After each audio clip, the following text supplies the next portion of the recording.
Since we were little, we've been thrown on one team after another. Soccer teams, project teams, work teams, you name it. And even though we have lots of experience being on teams, the only advice we've ever been given about how to be a good teammate is to play nice and everything will work out. But what if it doesn't? What if people spend more time politicking and posturing? What if people can't agree on which direction to take, so they go nowhere? What if everyone is just looking out for themselves? Turns out, there's more to good teamwork than just playing nice. That's where the 5 behaviors of a cohesive team comes in.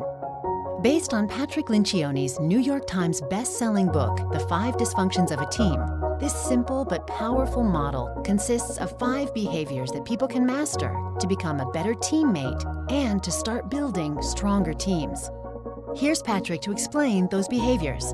There are 5 behaviors that all teams have to master to become true functional teams. The first is trust.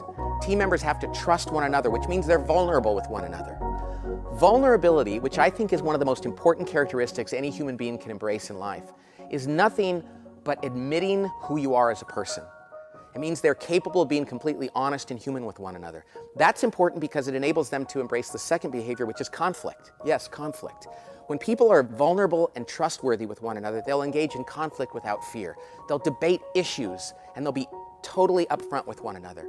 As a result of that, they'll be able to embrace the third behavior, which is commitment. They'll commit actively to decisions, and they'll leave the room on the same page, totally committed to follow through on what they've agreed to. That commitment will give them the courage to hold each other accountable, knowing that they're doing nothing but reminding each other about what they've intended to do from the beginning.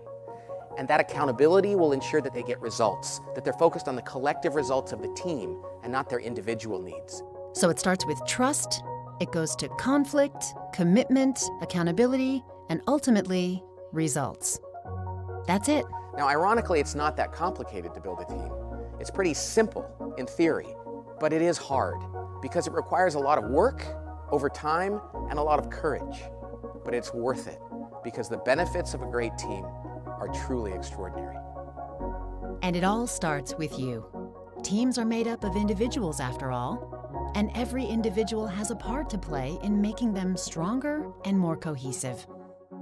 It's how we get back to those teams that were fun and fulfilling, and we couldn't wait to be a part of.